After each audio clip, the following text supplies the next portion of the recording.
La Somme théologique de saint Thomas d'Aquin, première partie, Traité des anges, question 54. De la connaissance des anges. Après avoir parlé de ce qui concerne la substance des anges, nous allons parler de leur connaissance. Ici, nous traiterons de 4 choses. Premièrement, du principe de leur connaissance. Deuxièmement, du moyen de leur connaissance. Troisièmement, de l'objet de leur connaissance. Quatrièmement, enfin, du mode de leur connaissance. On demande 5 choses sur le premier point. La connaissance des anges est-elle leur substance? Deuxièmement, est-elle leur être?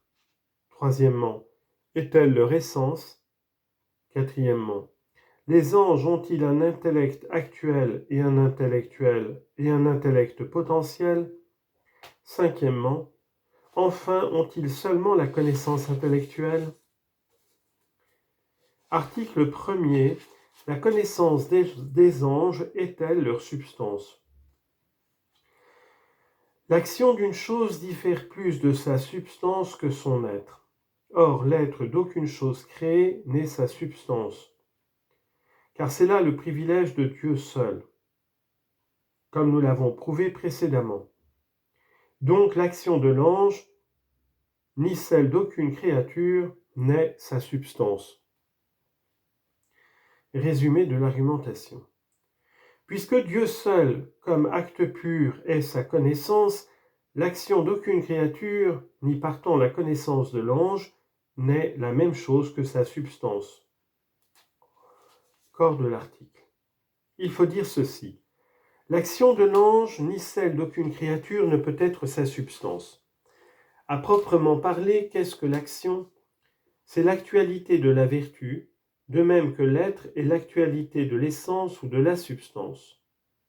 Eh bien, ce qui n'est pas un acte pur, ce qui renferme quelque chose de potentiel, ne peut être sa propre actualité à soi-même, car l'actualité répugne à la potentialité. Mais Dieu seul est un acte pur, donc la substance ne forme l'être et l'action que dans Dieu seul. De plus, si la connaissance de l'ange était sa substance, cette connaissance serait nécessairement subsistante. Or, la connaissance subsistante ne peut être qu'une, de même que tout être abstrait. Donc, la substance de l'ange ne se distinguerait plus, ni de la substance divine qui est la connaissance même subsistante, ni de la substance d'un autre ange. Enfin, si l'ange était lui-même sa connaissance, il ne pourrait connaître plus ou moins parfaitement, car l'inégalité de l'intellection trouve sa source dans l'inégale participation de la connaissance même. Première objection. L'ange est plus simple et plus élevé que l'intelligence actuelle dans l'homme. Or, l'intelligence actuelle est son action. Le philosophe et son commentateur l'enseignent formellement. Donc, à plus forte raison, la substance de l'ange est son action, c'est-à-dire sa connaissance. Réponse. L'intelligence actuelle est son action propre à elle-même, non par essence, mais par concomitance. Car étant en acte, elle agit autant qu'il est en elle. Mais l'intelligence potentielle ne peut agir que lorsqu'elle est passée à l'acte.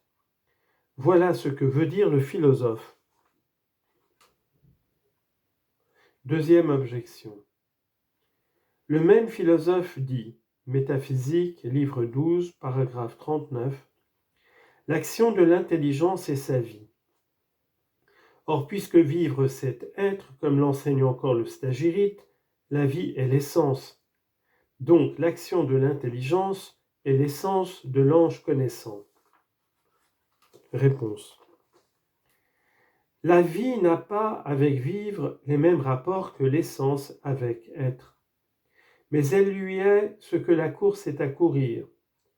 Car ces deux derniers mots désignent, comme les deux premiers, l'un un acte abstrait, l'autre un acte concret. Il ne suffit donc pas de dire vivre c'est être pour prouver que la vie est l'essence. Quelquefois, le mot vie se prend, il est vrai, pour essence. Ainsi, l'évêque d'Hippone dit dans son traité sur la Trinité, livre 10, paragraphe 11, « La mémoire, l'intelligence et la volonté sont une seule essence, une seule vie. » Mais le stagirite n'a point en vue cette signification quand il dit « L'acte de l'intelligence est sa vie. » Troisième objection. Quand les extrêmes sont une seule et même chose, l'intermédiaire n'en diffère pas, car l'intermédiaire est moins éloigné des extrêmes qu'ils ne le sont l'un de l'autre. Or, le connaissant et le connu sont la même chose dans l'ange, du moins quand c'est son essence qu'il connaît. Donc la connaissance, qui est le moyen terme entre le connaissant et le connu, ne diffère pas de la substance de l'ange. Réponse. L'action transitive qui passe à l'extérieur est réellement intermédiaire entre l'agent et le sujet. Mais l'action immanente qui reste dans son principe n'est point dans la réalité des choses le moyen terme entre l'agent et l'objet. Il l'est seulement dans l'expression. Or, l'objet s'unit réellement à l'agent. Car lorsque le connu s'identifie avec le connaissant, alors seulement naît la connaissance qui diffère de l'un et de l'autre.